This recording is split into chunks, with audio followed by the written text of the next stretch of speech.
You know what I'm finding absolutely crazy at the moment is how many Aussies have their head buried in the sand when it comes to what's coming next. They have such a blind faith in the government's ability to make things better that they haven't given any thought to what their plan B is going to be.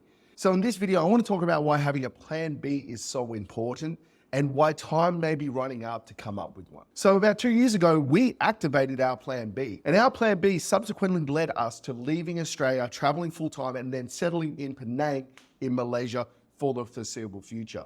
Now, your plan B may be completely different to mine, but it's very important to have one.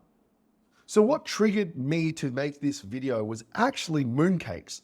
I don't know if you are familiar with what a mooncake is, but essentially it's like a little cake that's given out during the Mid-Autumn Festival in China, and then it's given as a gift, and it's like a little sweet confectionery, which is given out during Mid-Autumn Festival. Now, this mooncake is very important to the Chinese people. The article I read the other day mentioned how there's millions and millions of mooncakes that haven't been sold. Now, you may be sitting there going, Jimmy, what the hell does that have to do with Australia and having a plan B? Well, I'm going to get to that in a second. So these mooncakes, a lot of them haven't been sold, and it's made the Chinese producers of these mooncakes very worried because it's a clear sign that the economy in China is slowing down. And you take into account that, you take into account slowing production of steel. And as we all know, if China sneezes, we get a flu in Australia. And I don't think people realize that a good portion of the jobs in Australia are tied to China's success. If China fails, we fail. And I know that's hard to hear because we're Australians and we like to think we can carry ourselves on our own, but it's simply not true. Over the last 50 years, Australia's manufacturing base has left and gone there. Several of the most important exports go over there. And because of that, hundreds and hundreds of thousands of jobs are directly tied to the success of China. And then millions of jobs are indirectly tied to those. And that leads me to this plan B. So what is your plan B if the economy does slow down for real? Because regardless of what people say, Australia is in a per capita recession right now. It's not technically in a recession because of migration and migration stimulating the economy. But if migration wasn't as high as it is right now, Australia would actually be in a recession. And generally, the flow-on effects of recessions happen 7 to 12 months after the recession actually starts. So what's your plan B? If you were to wake up tomorrow and your job not be there anymore, what would you do? And it's scary to think about this. And it's a topic that not a lot of people are going to want to confront because it genuinely strikes fear in the hearts of a lot of people because they don't have a plan B. Their plan A is the only thing they have, which is rock up to their job, get paid to support the lifestyle they currently have. But what happens if that job isn't there anymore? And this is a real possibility. This isn't some distinct alternate universe version of Australia. This could very well happen right now in Australia in the next 12 months. There has been over 3,000 construction companies enter liquidation. And we've had the highest level of business insolvencies in Australia in a very long time happen just recently. All those people have families and all those businesses provide jobs to people like you and I. So what's the plan B? Before I get into what our plan B is and what you can do to create a plan B, go ahead and subscribe to the channel because we cover off a little bit about our lifestyle here in Malaysia and our thoughts on where Australia is going. So, plan Bs. I think every single Australian should have a plan B, and I think that plan B needs to be detached from the Australian economy. Because if you have all your eggs in one basket in Australia, it's a pretty risky time. It's a pretty risky thing right about now. So what are some ways you can diversify away from having all of your eggs in one basket? And this doesn't just apply to Australians, this applies to the Americans, this applies to British. You create diversity of income through location. And how do you do that? Well, one of the best ways to do that is to get comfortable making money online. That is probably the best way to go about it. So I do digital marketing. I've been very honest and transparent about how we make money here in Malaysia, and that is with my digital marketing agency in Australia. Now, I was having a conversation about this with a friend the other day who is thinking about starting a digital marketing agency, but wasn't sure that it was the right fit because what happens if businesses are wanting digital marketing? I tried to explain to her that the beauty about digital marketing or earning any income online or any income that's derived from the internet is you don't have to work with one location. We have clients in the US, we have clients in Europe, we have clients here in Australia, and we have clients in New Zealand. So if the economy slows down here in Australia, there's nothing stopping us putting our energy, focus, and attention into acquiring more clients in the US. And subsequently, same thing. If the economy in the US slows down, there's nothing stopping us focusing more at home. And that has always been my plan B. This is always in the back of my head when I started to learn how to do digital marketing.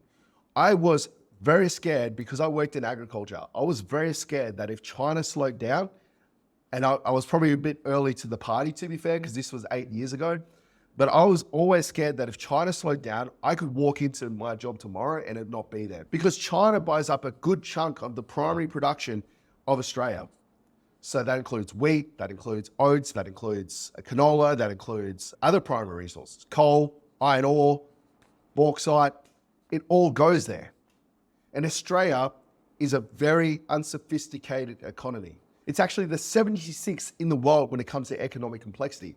We are a place to train people and we are a place to dig stuff out of the ground and give to other countries.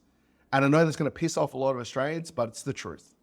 So it's important to understand if you're sitting there going, everything's going to be okay, it'll all work itself out, I won't lose my job. Please, please, please just consider what I'm talking about. It doesn't hurt to have a plan B. It doesn't hurt to have a plan B. I was always taught that in the Navy. 2 is 1, 1 is none, 3 is a guarantee. There's nothing stopping you right now looking into a second income stream. Really, there isn't.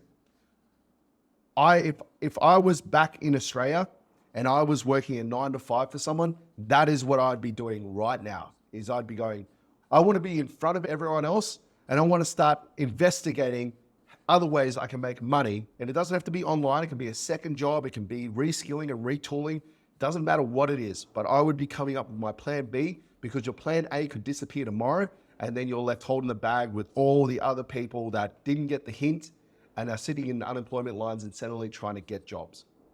And that will be the worst case scenario because right now it's good. Australia has plenty of jobs to go around. But if you take into account migration and you take into account that interest rates are rising, which is specifically designed to increase unemployment, that means that jobs are going away. They're not being created. And if jobs are going away, what happens if they go away forever and don't come back? That's all I want to do is urge you to consider a second income stream. Now, obviously, I have my second income stream. I teach people how to do that. This isn't an ad for that. This is more just a warning. And China is not the only problem that's on the horizon. That is just the biggest one. That is like a massive iceberg coming towards the Titanic. But there's lots of little icebergs in the water too. We have obviously the conflicts between Israel and Palestine. You have the ongoing conflict between Russia and Ukraine. You also have the fact that Australia's economy is just slowing down through virtue of the fact that we have this crazy cost of living crisis at the moment in Australia that's almost impossible to solve. And ultimately, people are consuming less.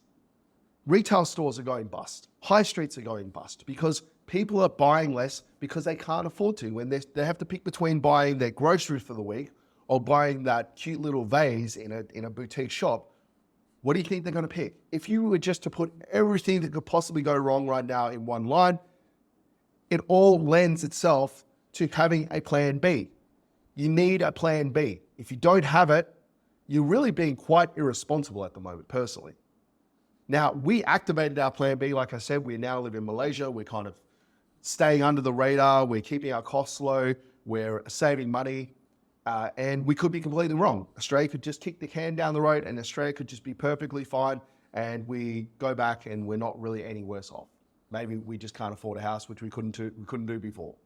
But if we're right, we've completely diversified our income. It's now completely online and it's across multiple countries. We're in a country where our cost of living is extremely low. So we can really, if our income was to halve tomorrow, we could still afford to do that. We could still afford to live, which is the most responsible thing to do for my family at this very point in time. So consider your plan B, cut expenses, work out what you're going to do if you lose your job and start planning for that now. Because if it doesn't happen, it's not the end of the world. But if it does, you'll be glad you did it now. So guys, thank you so much for watching. This is a little bit of dialogue that came from a conversation I had in that article. Like I said, make sure to subscribe to the channel. And if you're interested, I've got a link in the description of digital marketing and what it's about, maybe that might be something that interests you. But guys, thanks so much for watching, and I'll catch you in the next video.